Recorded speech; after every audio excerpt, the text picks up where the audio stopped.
Today, we're going to find the answer to a question that millions are concerned about.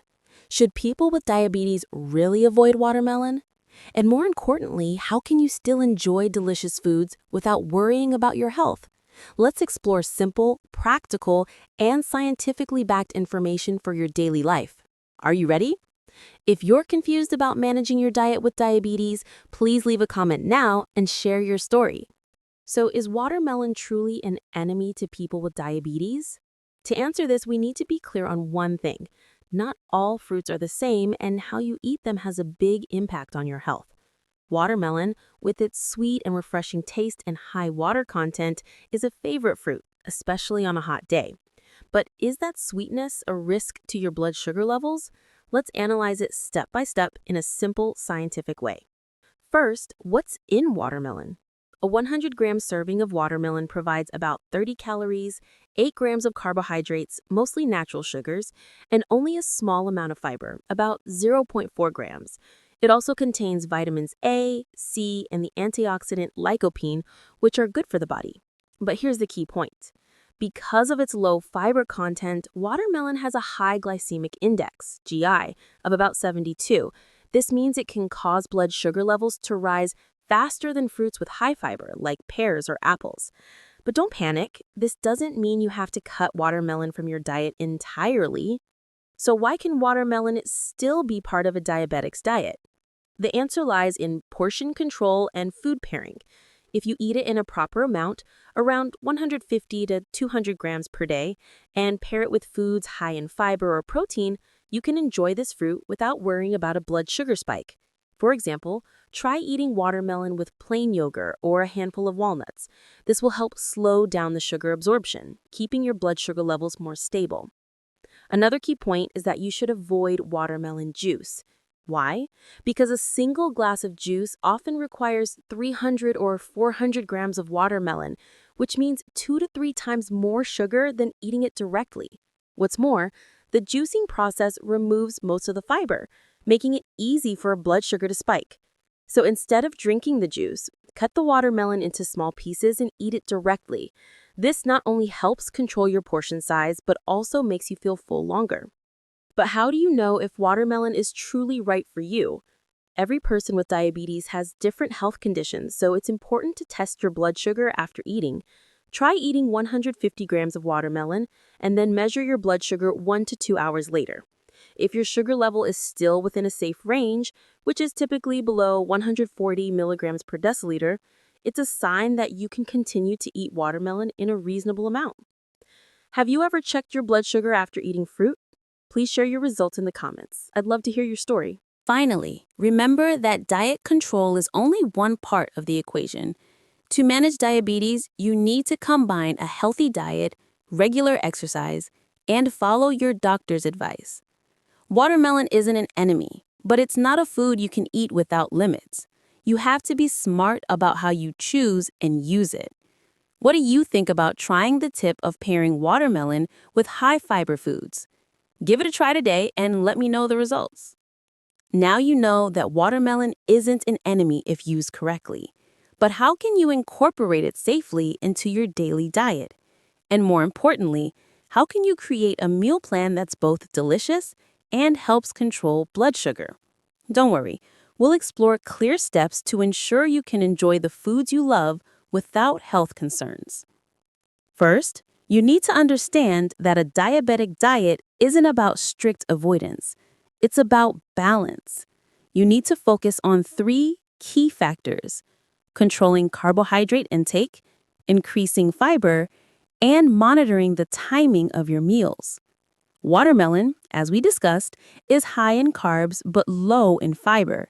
So to eat it while keeping your blood sugar stable, you need to pair it with foods that have a lower glycemic index.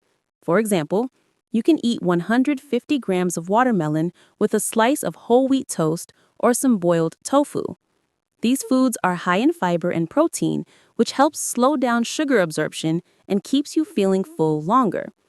The first step in meal planning is to determine the amount of carbohydrates you can eat each day.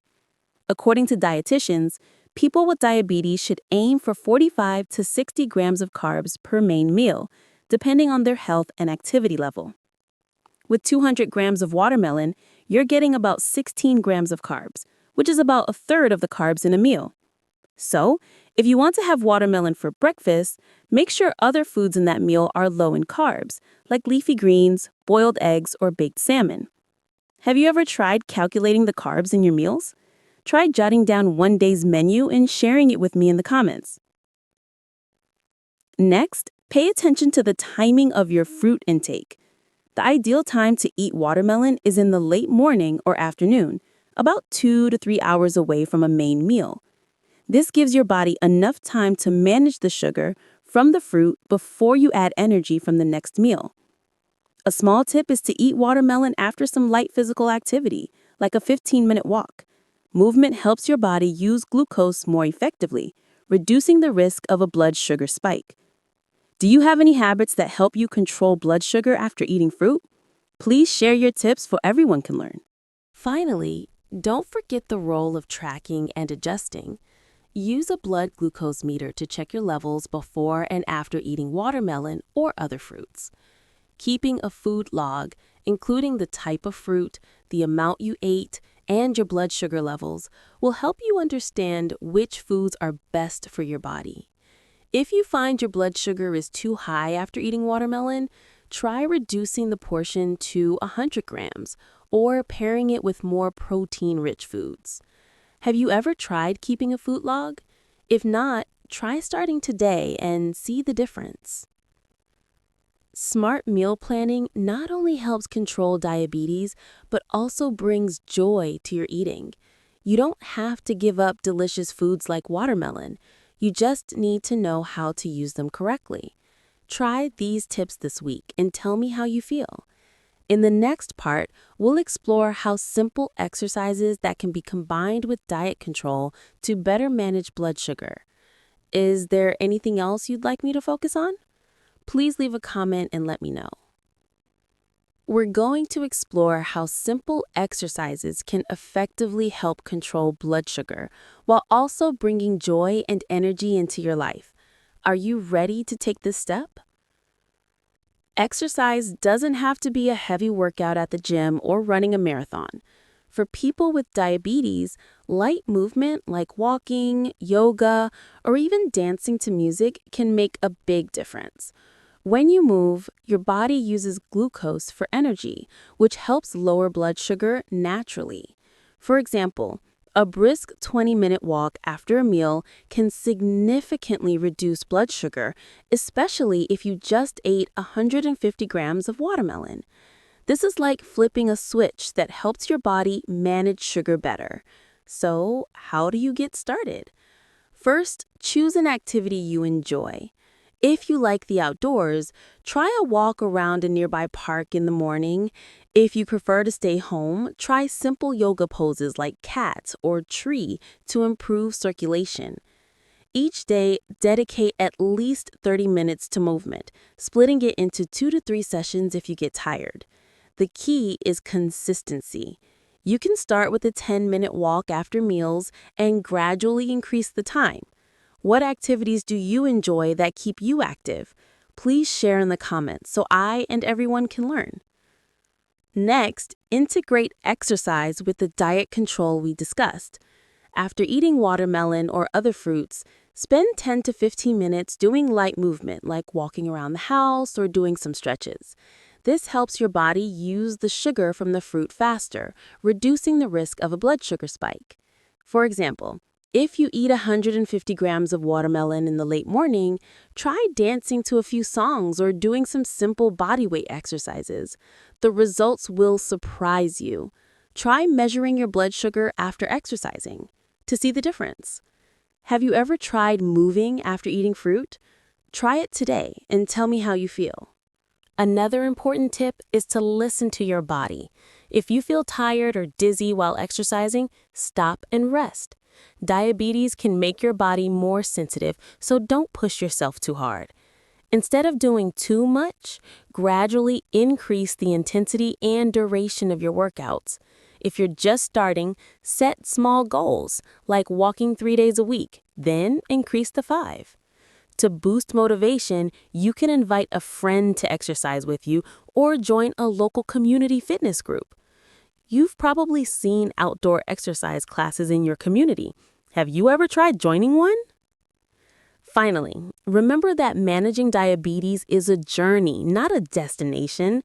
Combining smart diet choices with regular exercise will help you not only control your blood sugar, but also feel stronger and more energetic. You don't have to give up life's little pleasures like eating watermelon. With a little planning and effort, you can live a healthy and happy life. Start today with a small change. Try a 10-minute walk after a meal, or choose a new fruit to try. What change will you make to start? Please leave a comment and share your goals with me.